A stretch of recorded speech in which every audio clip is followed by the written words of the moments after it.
Wakil Wali Kota Palembang Fitriyanti Agustinda didampingi Ketua PT MSI Kota Palembang Hafiz Ramadhani dan Ketua Pelaksana AKIP serta Ketua KONI Palembang Anton Nurdin membuka kejuaraan tenis meja Piala PT MSI Kota Palembang yang dilaksanakan di GOR PTM Kelurahan 27 Ilir, Kecamatan Ilir Barat 2 Palembang.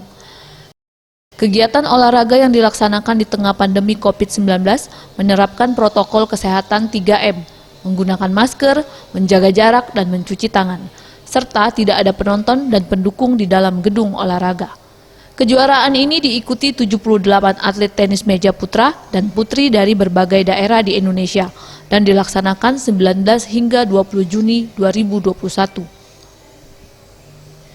Usai membuka kejuaraan, Wakil Wali Kota Palembang Fitriyanti Agustinda berpesan agar semua pihak dalam kegiatan turnamen olahraga tetap mematuhi protokol kesehatan.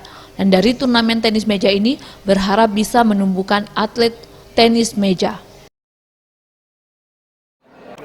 Ya, hari ini kita membuka turnamen PT MSI Indonesia secara nasional, diikuti bukan hanya atlet dari Kota Palembang tapi juga atlet dari luar Kota Palembang. Tentu ini adalah kegiatan olahraga yang memang kita laksanakan di tengah pandemi. Oleh karena itu kita tetap menghimbau kepada seluruh atlet untuk tetap menjaga kesehatan, terutama yang datang ke Kota Palembang, memastikan kondisinya selalu sehat dan sebagainya.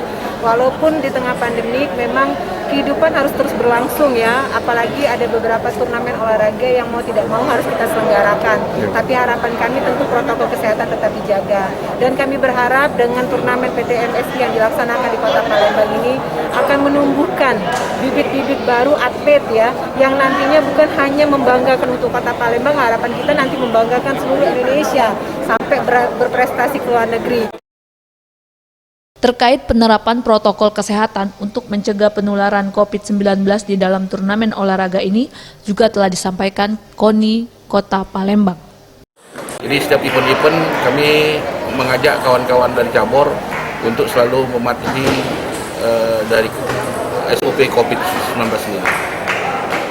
Ramayanti, Sriwijaya TV.